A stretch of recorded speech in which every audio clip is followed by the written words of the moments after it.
Good afternoon and welcome to our webinar on cybersecurity, data privacy, and the Internet of Things. My name is Lilley, and I'm a partner in Mayor Brown's Washington, D.C. office and a member of the firm's cybersecurity and data privacy and litigation practices. I'm very happy to have a chance to speak with you today about such an important topic, so thank you for joining us. With me for today's presentation are my colleagues Kendall Burman and Joe Pennell. Kendall is a cybersecurity and data privacy counsel in Mayor Brown's Washington, D.C. office. She focuses her practice on advising companies on a wide range of cybersecurity and data privacy, compliance, and policy challenges, including with respect to managing privacy in the fields of the Internet of Things, artificial intelligence, and big data. Joe is a partner in the Chicago office of Mayor Brown's technology transactions practice. Joe focuses his practice on information technology and digital services transactions, including cloud computing, software licensing, and implementation, and the outsourcing of financing and accounting services. I have a couple of quick housekeeping announcements before we begin. First, if you have any questions during the presentation, please submit them using the Q&A feature on the left side of your screen. Second, regarding CLE credits, we will be providing an alphanumeric code during the presentation. In order to receive CLE credits, participants must record this code on the virtual sign-in sheets that was emailed to you with the login instructions for today's program. These forms are available to download on the right-hand side of your screen as well. With that, let's get started. We're focusing today on the Internet of Things. I suspect that most of the participants on today's call have already worked on these issues. This may be because your company makes connected devices, such as connected cars or medical devices, or perhaps your enterprise relies on these devices in their supply chains, factories, or logistics networks.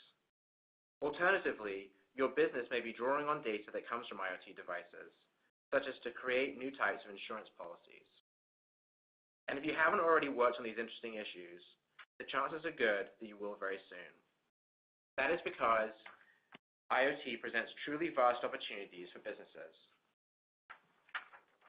Consumer demand is driving very quick adoption of products from fitness trackers to connected fridges, streaming security cameras to smart speakers.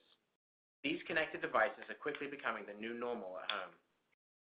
Likewise, business use cases are exploding, from sensors in smart factories to the development of connected and autonomous vehicles for industrial, commercial, or agricultural purposes. And of course, these devices create enormously valuable data that businesses can use to enhance services for consumers, spot problems before they are realized, or monitor performance. In all, it is an exciting time to be working on IoT issues. These opportunities also bring challenges, particularly with respect to IoT cybersecurity and data privacy. Now, I'm sure you've all been working for some time on cybersecurity challenges that relate to enterprise systems, including those that house, personal data. Many of the challenges that apply in that context also apply in the IoT context. Let me highlight 5 differences here. First, the sheer volume of devices and data distinguishes IoT. For example, the scale of IoT enables distributed denial of service or other attacks leveraging vast networks of compromised devices. Likewise, data volume creates potential new privacy challenges. Second, connected devices produce data that can be both extremely valuable and highly sensitive. Think, for example, about the data stream created by devices that are connected to a person's body all day. Third, notice and consent approaches to privacy presume an ability to communicate with end users. Many IoT devices lack a user interface, however, raising questions regarding how the notice and consent regimes will translate into the IoT context. Fourth, a manufacturer may be unable to access a connected device after sale, making it difficult or impossible to provide security updates. Fifth, IoT devices create new links between the internet and the physical world, and thus risks to physical safety.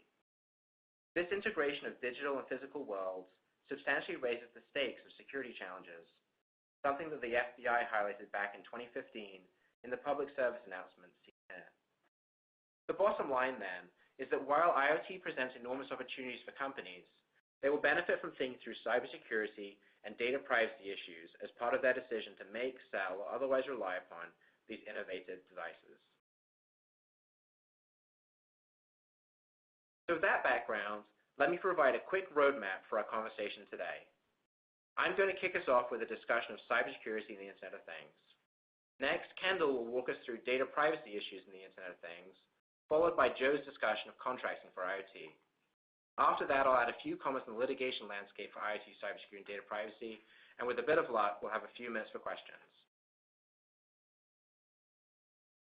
So let me start with a quick discussion of IoT cyber threats. As I mentioned earlier, cyber threats to IoT devices are substantial and they are growing. The key takeaway here is that attackers already have the incentive and the capability to perform these attacks.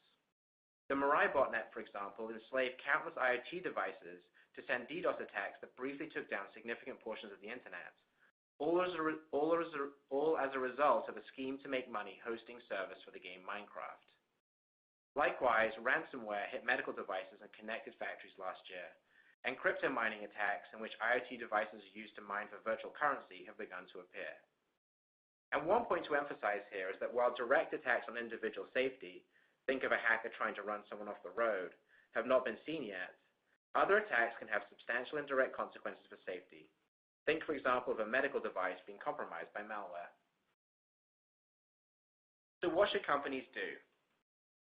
A wide range of non-regulatory agencies and other experts have begun to provide cybersecurity best practices for IoT. To highlight one, the Department of Homeland Security released its principles for IoT cybersecurity in 2016.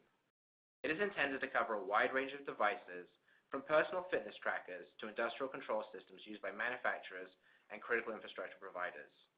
It highlights the following 6 principles: incorporate security at the design phase, advance security updates and vulnerability management, build on proven security practices, prioritize security measures according to potential impact, promote transparency across IoT, and connect carefully and deliberately.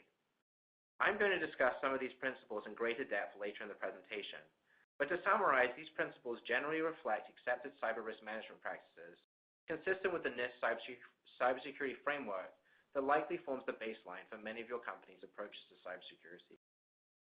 These various best practices provide useful guidance on how to apply those principles in the unique IoT context.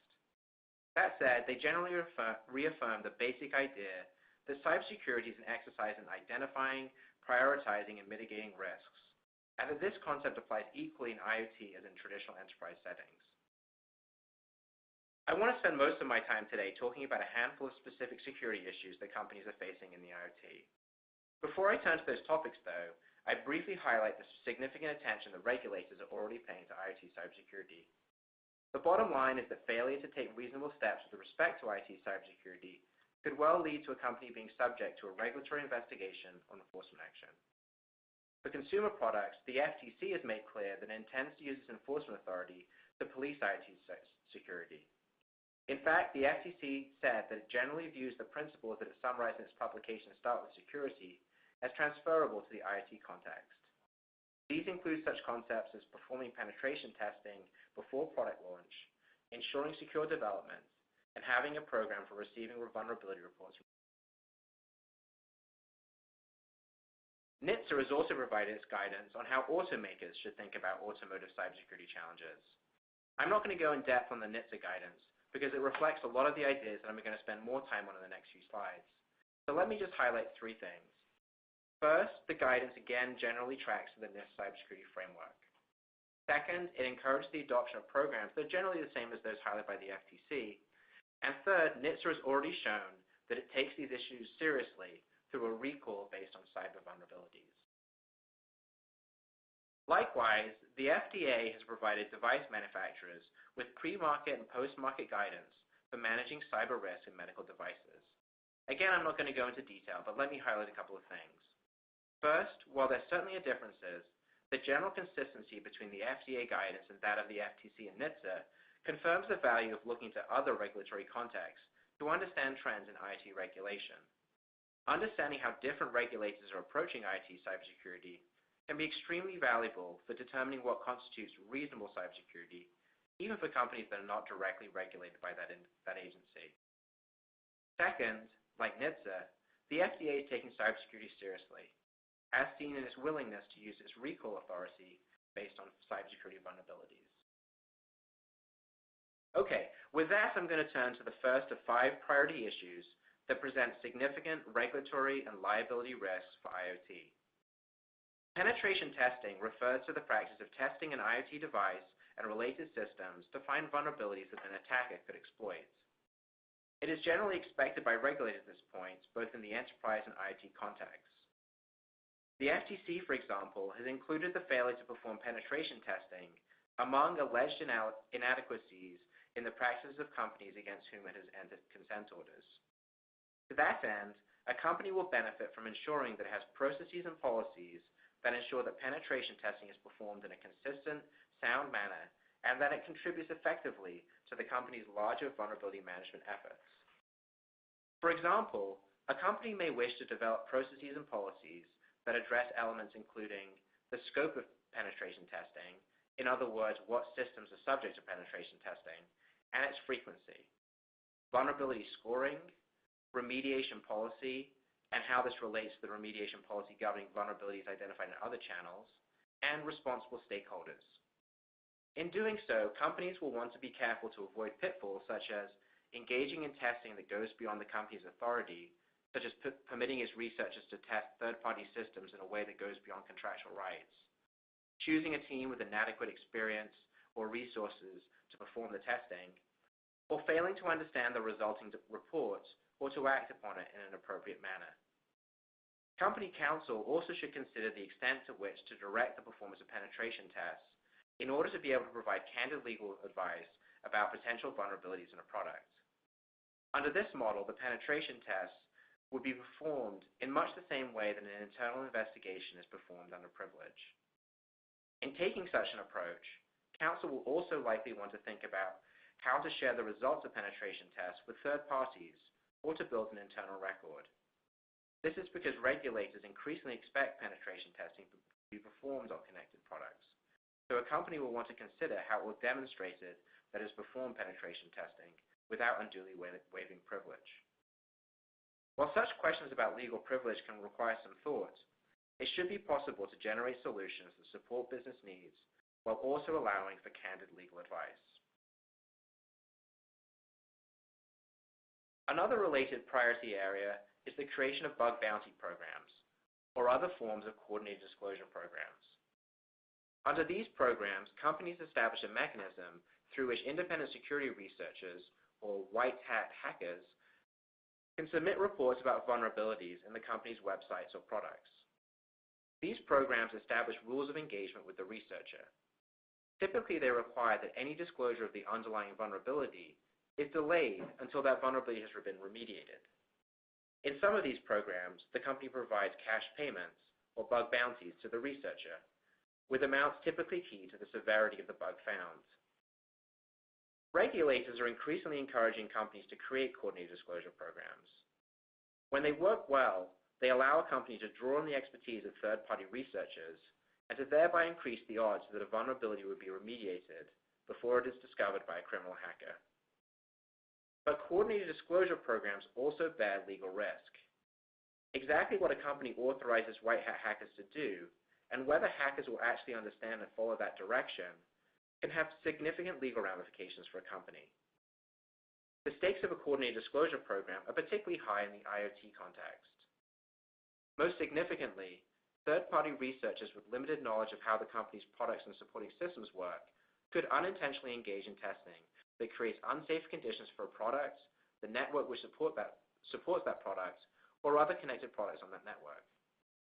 Remediation of IoT vulnerabilities reported through a coordinated disclosure program also can be very challenging. Remediation is typically not as simple as pushing a routine patch to IoT devices in the way that has become expected practice for operating systems on our home computers or mobile phones. And of course, knowing about a vulnerability but not addressing it can raise significant legal risks for a company. Likewise, managing the relationship between the coordinated disclosure program and the incident response program can be very challenging. Activating the incident response program when a researcher crosses a line can help mitigate the risks associated with that mistake. However, doing so also can harm the credibility of the coordinated disclosure program and lead to counterproductive escalation of minor issues.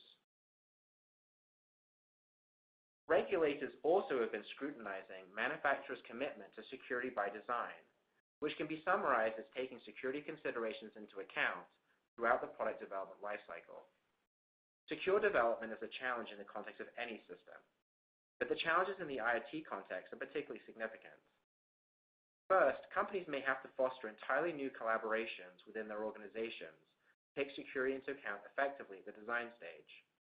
The procurement and security teams may need to work with counsel, for example, to establish security by design standards for suppliers. Or the design team may need to start working with a security team they've never met before to ensure that security is considered from the beginning of the design process.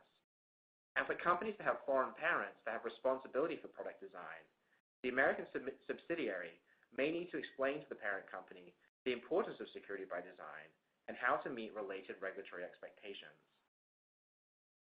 Second, IoT devices can have very long product design life cycles.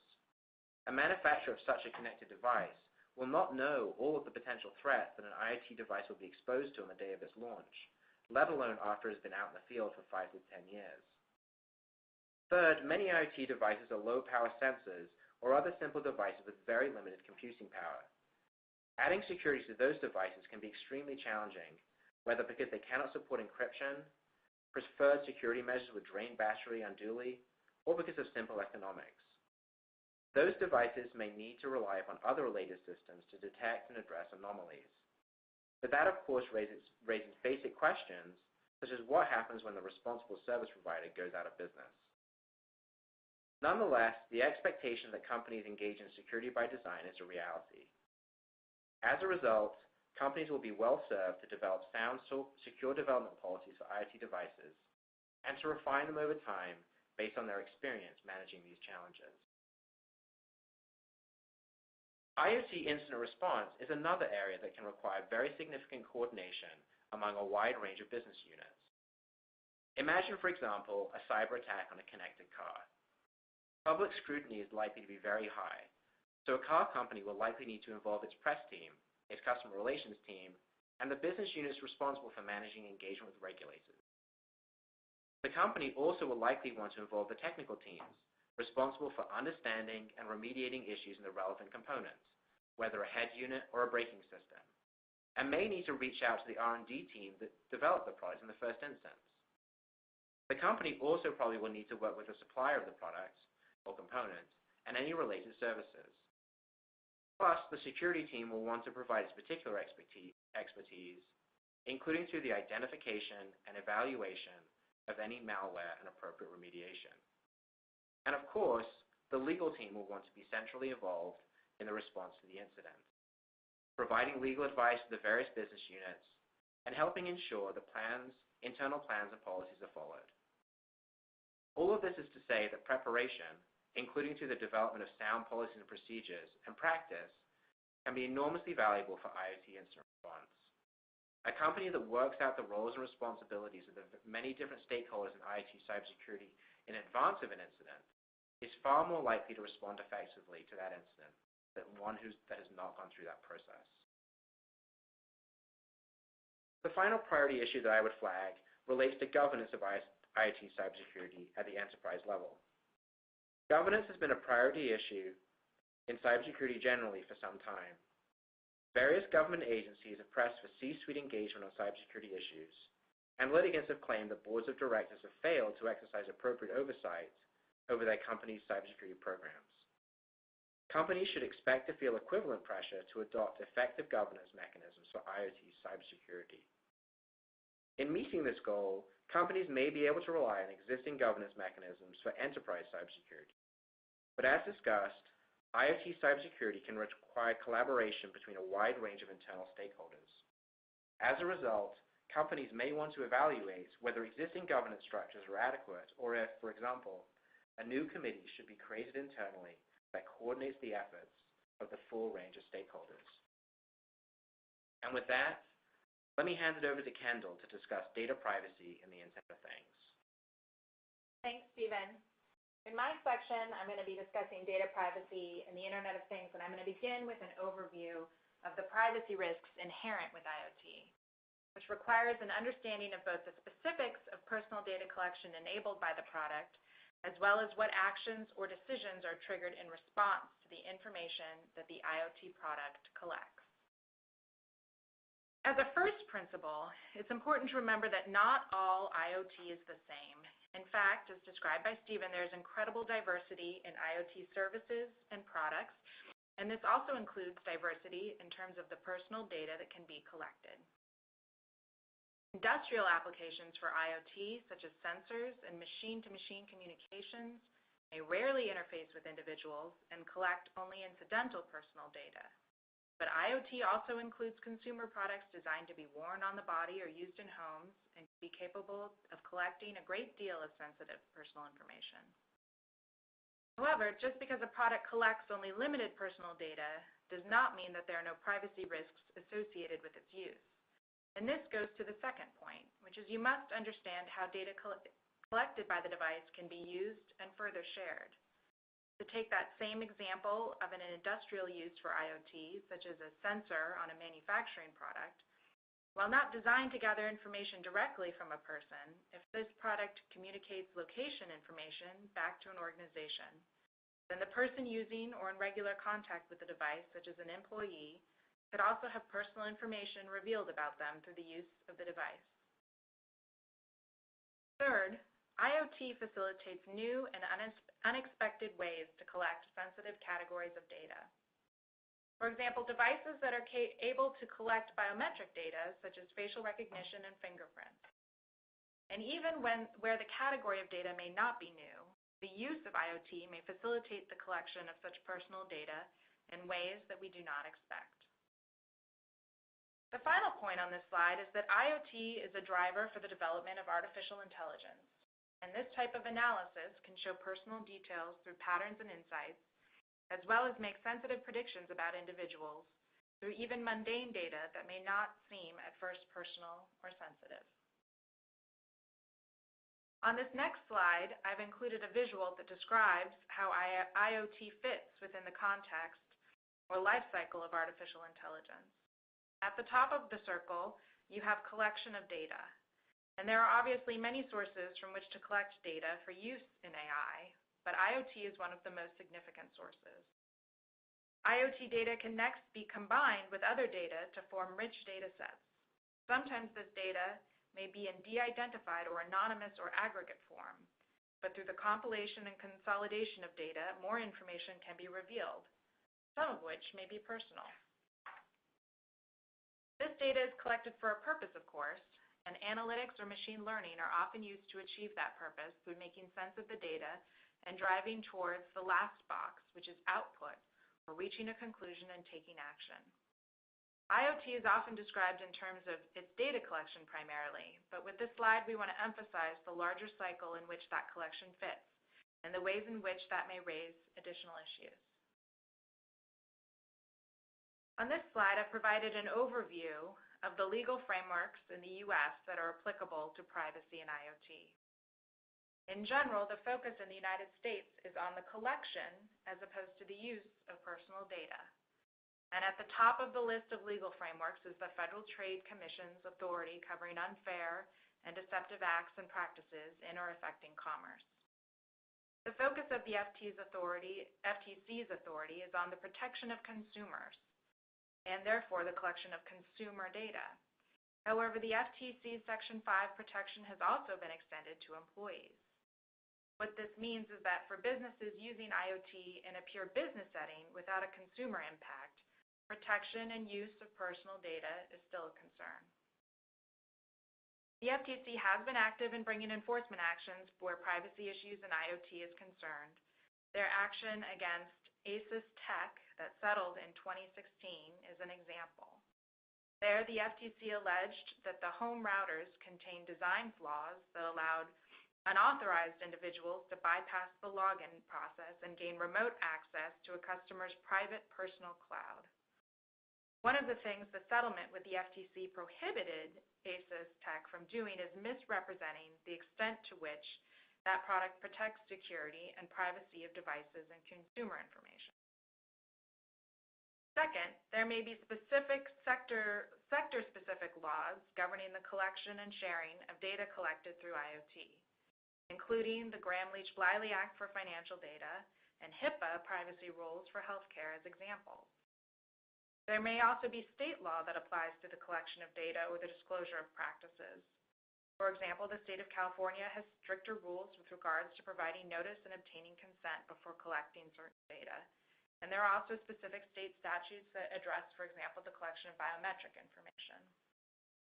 Finally, with regard to privacy, there are both private sector best practices and industry standards, as well as government guidance provided in the form of reports from agencies such as the FTC, the Office of Science and Technology Policy. With regard to data protection, as compared with the U.S., the European Union has much more stringent and specific regulations that apply to the processing of data. And I'm going to highlight here the main EU regulations and opinions that touch on IoT. First, the current law in place in the EU is the 1995 Data Protection Directive, and its principles today apply to IoT and the processing of personal data, just like any other method of data collection.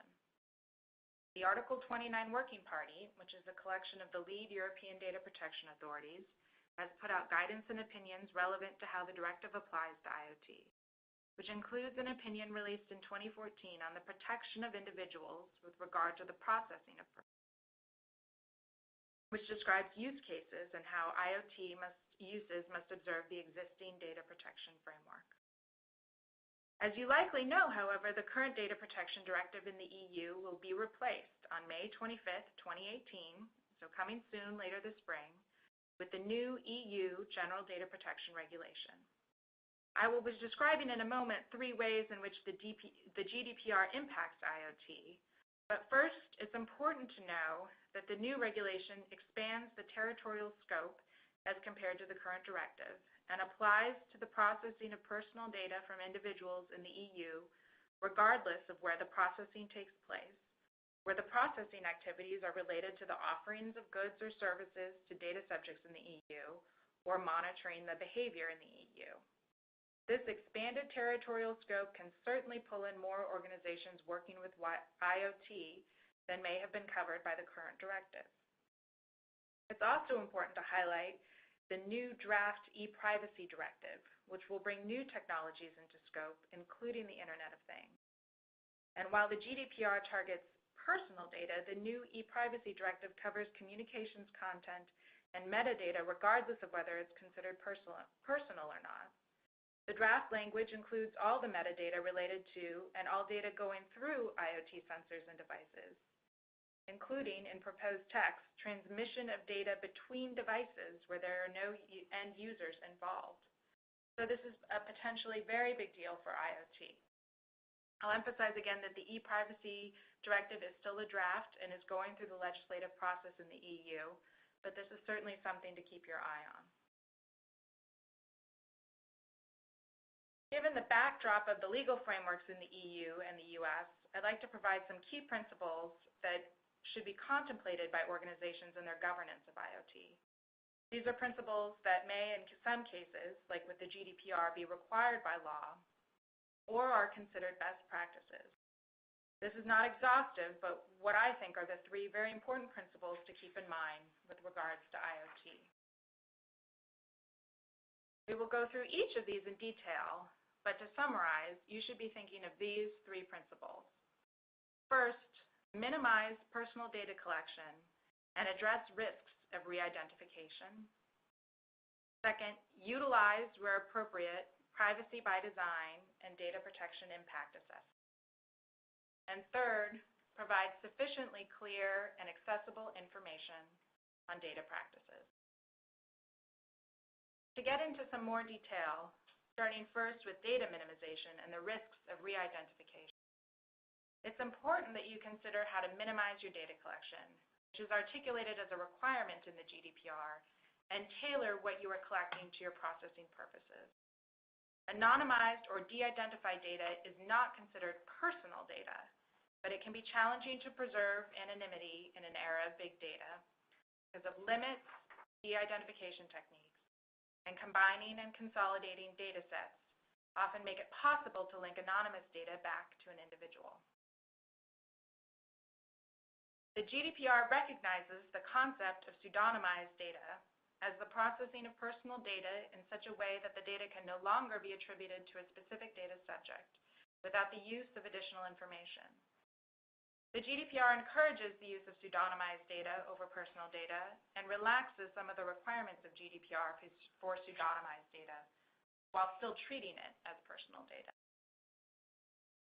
Anonymized data in the GDPR means it is effectively impossible to derive insights about an individual, which is a very high standard and everyone should be cautious about relying on it for the above reasons. The second principle concerns privacy by design and data protection impact assessments. Both the FTC and the GDPR address privacy design in their own ways, which means in essence that privacy principles should be designed into products and applications from the beginning and not treated as an afterthought. And our policies and procedures should reflect that principle. Organizations may be required by the GDPR to undertake a data protection impact assessment with respect to activities that are likely to result in a high risk to the rights and freedoms of the individuals concerned, particularly when using new technologies. This includes the profiling of individuals and the processing of sensitive personal data, among other things. There is no set format for a DPIA, but it must contain certain elements to comply with the GDPR, including a precise description of the processing operations and purposes for processing, as well as mechanisms to address privacy and security risks.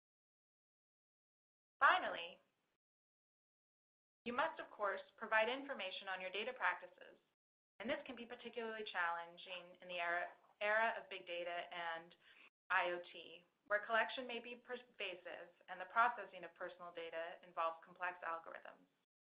Nevertheless, organizations must have in place appropriate policies and procedures explaining what data is collected and how and why it is accessed. They must think about context and provide appropriate specificity while at the same time ensuring clarity. Organizations must consider the mechanism for notice. Depending on how a consumer interfaces with a particular IoT product or application, determining the best mechanism for notice can be complicated. But organizations should attempt to communicate with their users about their data practices in the way that makes sense based on the user experience of a product or application. And finally, if your organization receives data collected by a third party from an IoT device, you must make sure that the sharing is covered by appropriate notice and consent by the data subject. And with that, I'm going to conclude and turn it over to Joe. Thanks, Kendall. So like Stephen and Kendall mentioned, I'm going to be walking through contracting for IoT and some of the things you need to be thinking about in this area. So before we dive into that, what are some of the real-world use cases where companies are using IoT?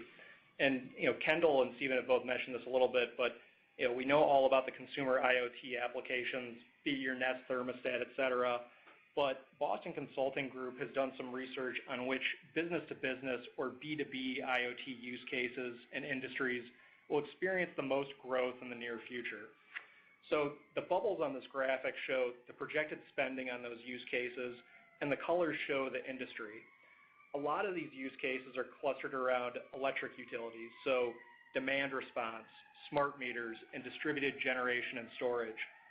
Another big industry is transportation and logistics, track and trace, fleet management, and connected cars or other vehicles. The third big industry with fast-growing use cases is discrete manufacturing. The big use cases there are predictive maintenance, self-optimizing production, and automated inventory management. So consistent with that chart, BCG views growth within B2B IoT happening at uneven rates. The hottest growth will occur for companies delivering services, analytics, and applications at the top of the IoT technology stack, as opposed to the device hardware at the bottom of the stack. Also, they estimate about half of IoT spending will occur in the three key industries from the prior slide: discrete manufacturing, transportation and logistics, and utilities. So on this next slide, we've got an example here that demonstrates the potential complexity for businesses in identifying, creating, and implementing an IoT solution. Our scenario and a lot of the issues we'll discuss are from the B2B commercial customer's point of view. So the complexity results from the multiple pieces that may become part of your solution, all of which could come from different providers whose hardware, software, networking, and storage solutions may or may not easily integrate with other parts of the solution.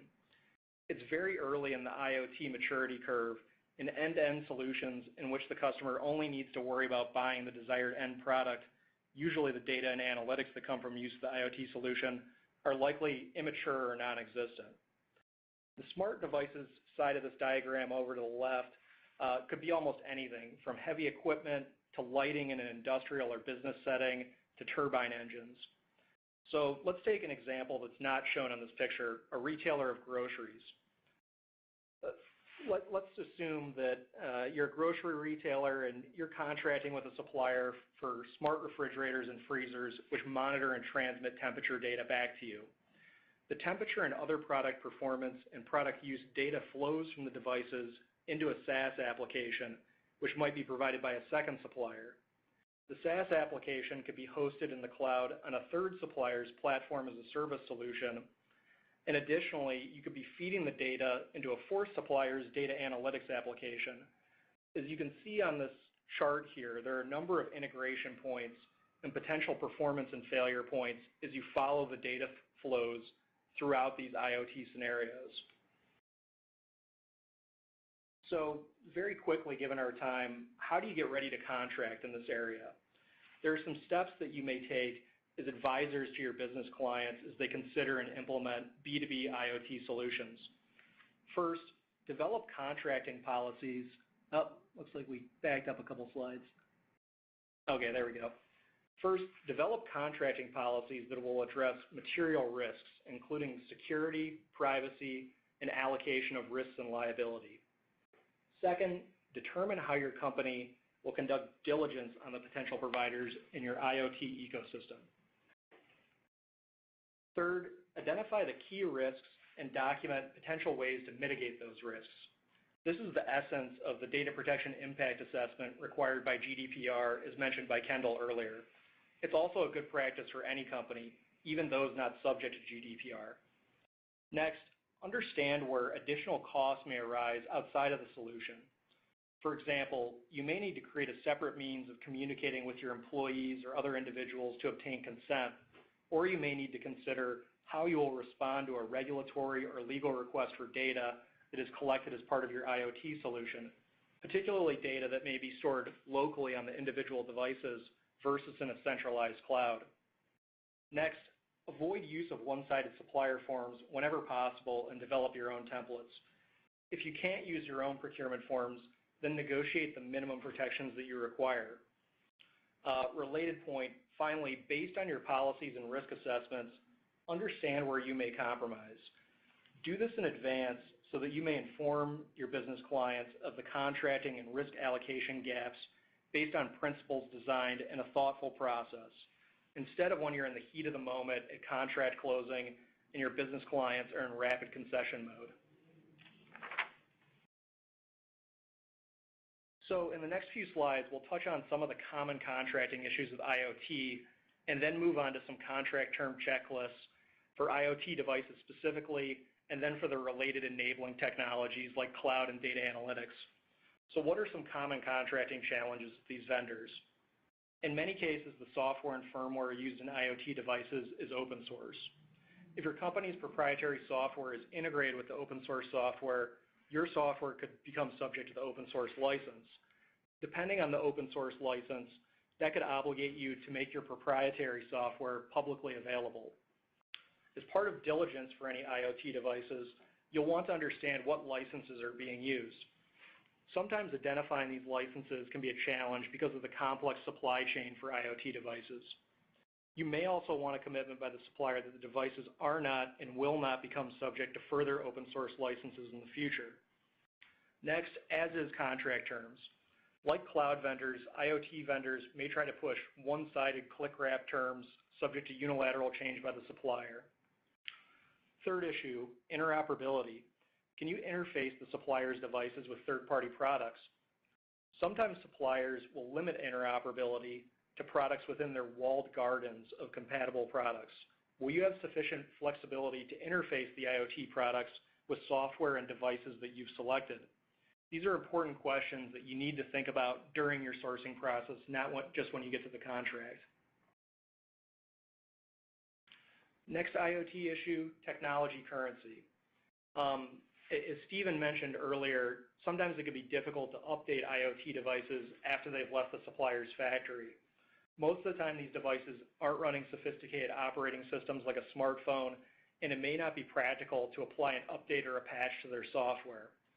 This can pose serious integration problems, which we'll discuss on the next slide. The SAS integrated with your smart lighting systems could change, for example. If you can't install a related update to your smart lighting systems, you may no longer be able to pull data from those devices up into your SaaS application. With that background, it's important to allocate responsibility for maintenance and updates in your contracts. A related point is end-of-life issues.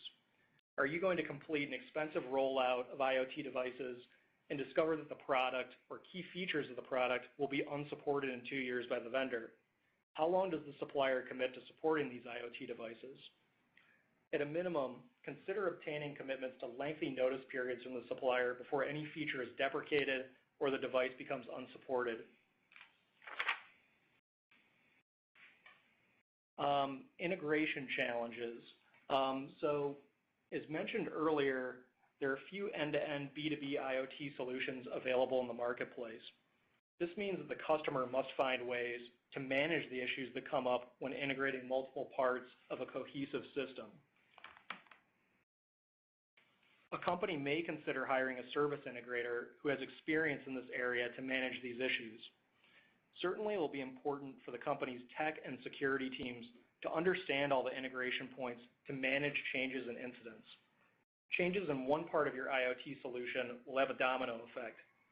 Contracts with the IoT suppliers should specifically cover how the customer will be notified of changes. Will there be advance notice? How much time will you have to examine the impact of these changes on APIs, network connections, storage, and other impacted areas? Incident response is a particularly challenging area. This can refer to both IT outage or performance incidents, or the more serious security incidents and data breaches that Stephen was discussing earlier. Each supplier contract must have specifically defined commitments to incident response, resolution, and chains of escalation, preferably with names of individual supplier for customer to escalate to for help in incident response. It may fall on the customer to determine the source of any incident within the chain of its suppliers, but it will certainly be helpful if each of those suppliers are contractually required to cooperate. Next slide, supplier governance challenges. And just for clarity, I'm using governance in the supplier-customer relationship sense as opposed to governance as Stephen discussed earlier. Unlike traditional service relationships, IoT suppliers are unlikely to offer governance teams. It's not part of their low price model, which aims to eliminate people. Robotically automated processes won't be offering you root cause analyses like your counterpart on a traditional governance committee would have. So how do you handle problems when your governance contact is a hyperlink? The customer or some type of integrator hired by the customer will need to manage governance in a hands-on way. These suppliers are giving you innovative products and services. One of the trade-offs is that the customer will be the only party making sure all of the pieces are fitting together properly. If possible, invest in specialists who have relationships and experience with your IoT suppliers to help you navigate these issues. Next, implement master terms with your IoT suppliers, which will simplify governance with those suppliers. Some of the newer vendors in this space won't be comfortable with this, but you should try to obtain a master agreement if possible. Finally, designate somebody to build a relationship with an actual person as a supplier. This can be through sales channels, user groups, or roadmap discussions, but the key is to have a name and a phone number, not just an automated email inbox. An actual human can be invaluable when you need information about a change or otherwise need help. The next slide is just a checklist of some of the key terms specific to IoT devices, many of which we just walked through on the prior slides. The next several slides include checklists of data privacy and security provisions to include in your contracts for any of the services beyond the actual IoT device hardware, like cloud data analytics, any AI, machine learning, cognitive computing type functions. I won't go through each item individually, but there are a couple I'd like to highlight. Many privacy laws and regulations require that the customer maintain the ability to monitor the performance of third-party providers, including by conducting audits. In many cases, however, a provider will not or may not be able to offer broad audit rights, such as access to its data centers, either for policy or risk reasons.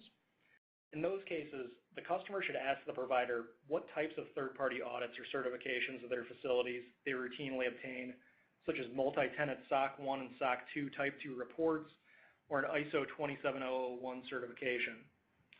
Whether or not these controls audits and industry standards are sufficient to meet a customer's needs depends upon the nature of the data at issue. The customer will also want to ensure the contract has the appropriate physical and operational security measures.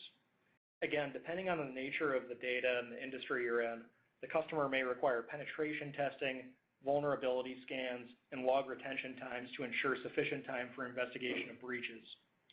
In some cases, these rights may not be part of a service provider's core solution, but it may be possible to add them as additional service options, especially if you're in one of those regulated industries like financial services or the healthcare space, in which case providers may have an off-the-shelf solution for you. Moving on to the next slide, with respect to subcontracting, some data privacy laws have requirements that the customer have the right to approve subcontractors and that minimum standards be passed through. It's important to ensure that these obligations are passed on to all tiers of subcontractors.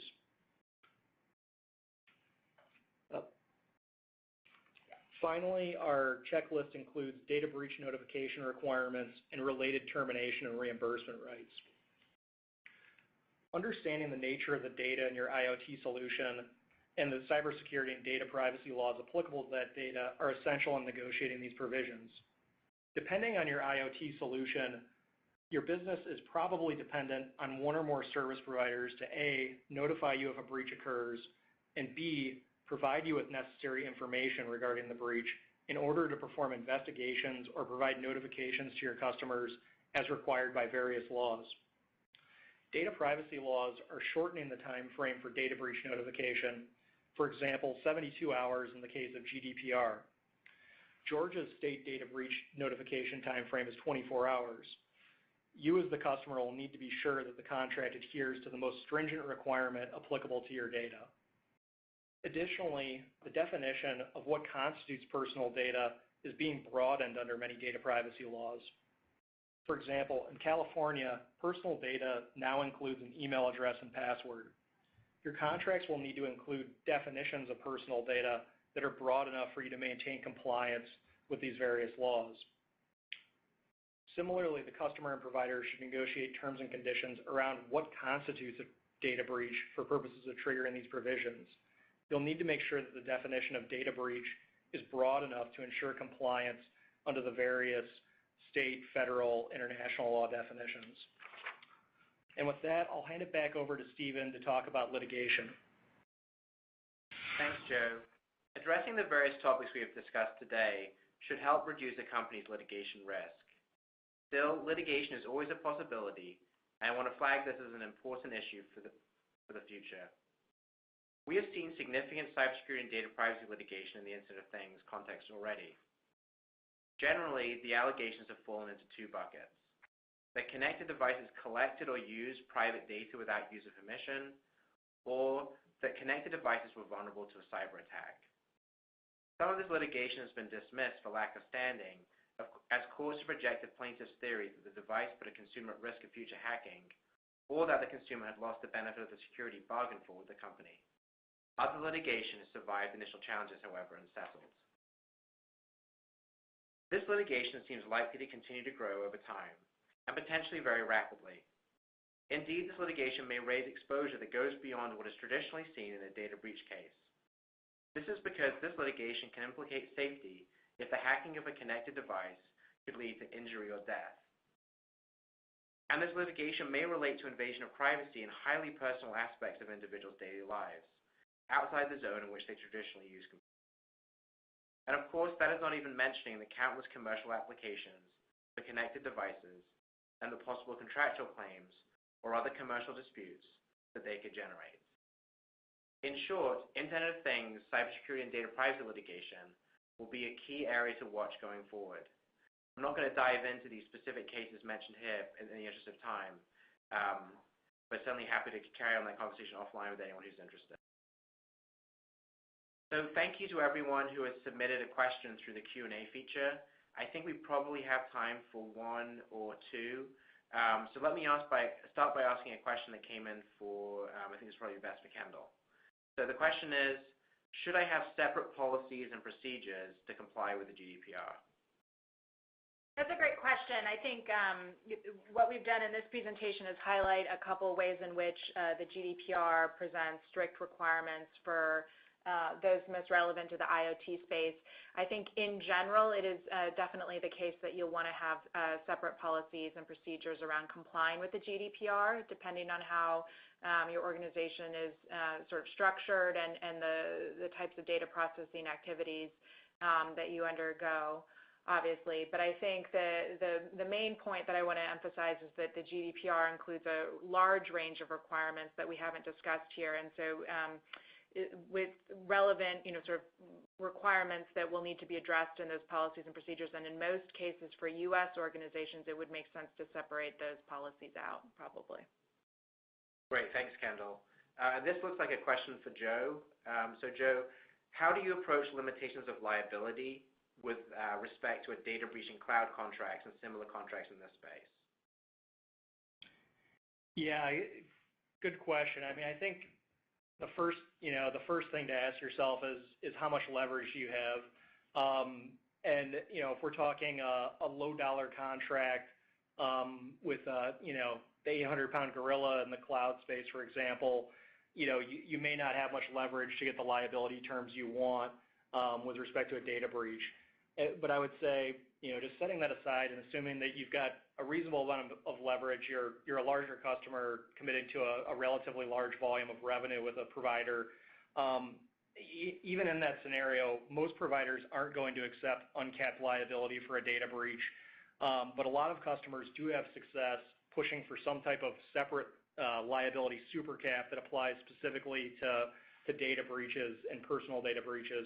And that super cap might be separate from the traditional liability cap, and there may be some type of multiplier like double your traditional liability cap, or maybe 3x, 4x, 5x. Really, it's a function of who the vendor is, and like I said, your leverage. And the other key beyond trying to get a super cap is getting data breach damages deemed as acknowledged direct damages in the contract, including things like your cost of investigation, your notification costs, the cost to maintain call centers for affected individuals, credit monitoring, all those good things that companies do in a data breach.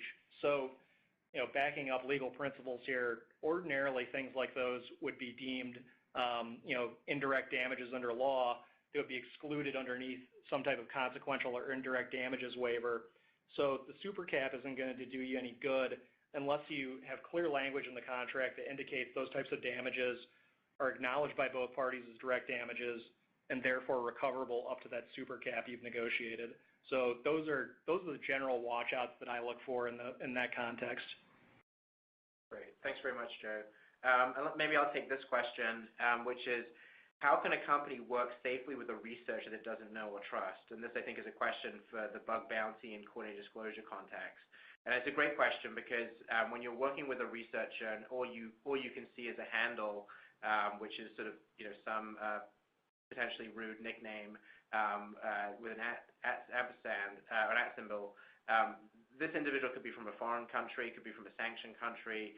You have no particular reason to know just from the face of the individual, based on their digital presence, exactly who they are. So generally speaking, it's probably best practice to avoid assuming that this is a good actor, or that you will have the same interests. Obviously, you're trying to build a relationship in which you can work towards shared interests and work towards improved security. But if you're worried about risk, that is best to go in with eyes open to the risks and to navigate them appropriately. Not paying bounties certainly takes a lot of the risk out of the equation. because at that point you're no longer at risk of violating U.S. sanctions law. And to the extent that you are paying bounties, you can rely on various vendors like the HackerOnes of the world who provide effectively the sort of screening, and they actually make the payments to the individuals. So there are, I would say, it's definitely a concern to think about. There are services to help mitigate the risks, and there are also, but also at the same time, there are a lot of security researchers who just really enjoy going home from a long day at work and hacking websites and helping you fix them. So it's not always going to be an issue. So with that, I apologize. I think we're out of time, but we'll plan to send answers by email to the remaining participants who submitted questions. So thank you all for joining today's call.